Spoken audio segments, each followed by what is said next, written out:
રૂપાલા હટાવો, સ્વમાંગ બચાવોના સૂત્ર સાથે અસ્મિતા સંમેલન યોજાયું.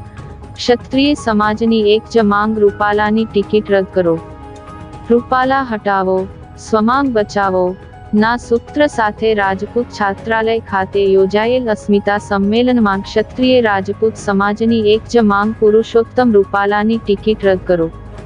સમસ્ત ક્ષત્રિય રાજપૂત સમાજ સહિતની સમસ્ત ગુજરાત ક્ષત્રિય રાજપૂત સમાજની તમામ સંસ્થાઓની સંલગ્ન દ્વારા રાજપૂત છાત્રાલય ખાતે અસ્મિતા સંમેલન યોજવામાં આવ્યું, જેમાં મોટી સંખ્યામાં ક્ષત્રિય રાજપૂત સમાજના લોકો ઉમટી પડ્યા, જેમાં ક્ષત્રિય રાજપૂત સમાજના પ્રદેશ આગેવાનો, સ્થાનિક આગેવાનો સહિત ક્ષત્રાણીઓ અને મોટી સંખ્યામાં ક્ષત્રિય સમાજે ઉપસ્થિત રહી એક સુરમાં રૂપાલાની ટિકિટ રદ કરવાની માંગ કરી હતી.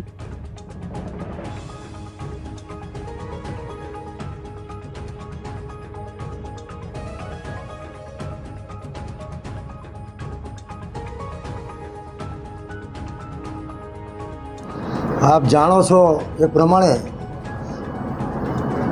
પુરુષોત્તમ રૂપાલાના નિવેદન પછી સમગ્ર ગુજરાત નહીં પણ ગુજરાત બાદના મધ્યપ્રદેશ, રાજસ્થાન, કર્ણાટક, હરિયાણા, બિહાર આ બધા રાજ્યોની અંદર રહેતો એટલે કે 22 કરોડથી વધુ સંખ્યાનો ક્ષત્રિય સમાજ એ એમના નિવેદનથી આહત છે. એમને ક્ષત્રિય સમાજની અસ્મિતા ઉપર કઠોરાઘાત કરેલો છે અને 24 તારીખથી શરૂ કરી અને આજે 13 એપ્રિલ સુધી ક્ષત્રિય સમાજની વિવિધ સંસ્થાઓ દ્વારા ક્ષત્રિય સમાજની સંકલન સમિતિ, કોર કમિટી અને તમામ સંગઠનોના ઉપક્રમે અનેકવિધ કાર્યક્રમો આપવામાં આવ્યા. દરેક જિલ્લા, તાલુકા અને નગરમાં આવેદનપત્ર આપી અને આ બાબતનો વિરોધ વ્યક્ત કરવામાં આવ્યો. એનાથી આગળ જઈ અને અમે જિલ્લા વાઇઝ સંમેલનો શરૂ કર્યા, કારણ કે લોકશાહીની અંદર સભા, સરઘસ, ઉપવાસ, સંમેલન, મહાસંમેલન બધાનો અવાજ સત્તાધીશો સુધી પહોંચાડવા માટે, સક્ષમ કક્ષાએ પહોંચાડવા માટે આ બધા ઓજારો છે, આ બધા માધ્યમો છે. એ માધ્યમોનો અમે લોકશાહી ઢબે ખૂબ સંયમથી, વિવેકથી, વિનયથી ઉપયોગ કરી રહ્યા છીએ. જિલ્લા સંમેલનોમાં પણ હજારોની સંખ્યામાં ક્ષત્રિય સમાજના યુવાનો, વડીલો, માતાઓ, બહેનો એ ઉપસ્થિત રહેતા હોય છે. શરૂઆત અમે સુરેન્દ્રનગરથી કરી હતી, ત્યાંથી ભાવનગર, એના પછી જામનગર, પછી રાજકોટ, ધંધુકા અને આજે સાબરકાંઠા અને અરવલ્લી જિલ્લાનું. અમને તો એમ હતું કે ભાઈ જિલ્લા કક્ષાનું છે એટલે 5000 માણસ હશે, પણ આપ મીડિયાના મિત્રો આપના માધ્યમથી આપ પણ જોશો અને ગુજરાતની પ્રજા પણ જોશે કે 25000થી વધુ સંખ્યામાં ક્ષત્રિય સમાજના ભાઈ બહેનો અને યુવાનો ઉપસ્થિત હતા. આ સ્વયંભૂ જન આંદોલન છે અને આ વાત એ ના માત્ર ક્ષત્રિય સમાજ પૂરતી, કારણ કે કોઈ પણ દીકરી ઉપર ટિપ્પણી કરવી, મા બહેનો ઉપર ટિપ્પણી કરવી એટલે ખાલી ક્ષત્રિય સમાજની બેન દીકરીઓ છે એવું નથી. તમામ સમાજ એવું કહે છે અમને કે આ લડાઈમાં અમે તમારી સાથે છીએ અને અનેક સમાજો એ અમને ટેકો પણ જાહેર કરી ચૂક્યા છે.